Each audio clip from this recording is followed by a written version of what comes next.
السلام علیکم، S M news کے ساتھ میں ہوں مقدر رضا۔ خبروں کا سلسلہ بڑھاتے ہوئے خبر شامل کرتے ہیں گوجرانوالہ سے۔ کرونا وائرس کے باعث میرج ہال انڈسٹری تباہی کے دہانے پر پہنچ گئی۔ ہزاروں ملازمین بھی بے روزگار اور شدید مشکلات کا شکار ہیں۔ ملازمین اور مالکان سراپا احتجاج بن گئے۔ اس حوالے سے بات کرتے ہیں اپنے نمائندے حافظ عمران سے۔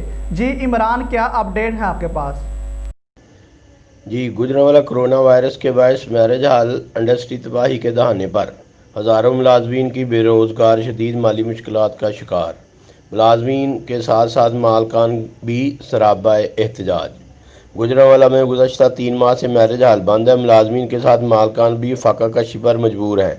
55,000 ملازمین ڈائریکٹ اور لاکھوں ملازمین انڈائریکٹ بے روزگار ہو چکے ہیں۔ 3 ارب سے زائد کا نقصان ہو گیا ہے۔ مالکان اب میرج ہال کے برتن بیچ کر زندگی کا پہیہ چلا رہے ہیں۔ میرج ہال ایسوسی ایشن: اتنے بڑے کرائسس سے نکلنا ہمارے لیے بہت مشکل ہے۔ میرج ہال ایسوسی ایشن کا احتجاجی مظاہرہ۔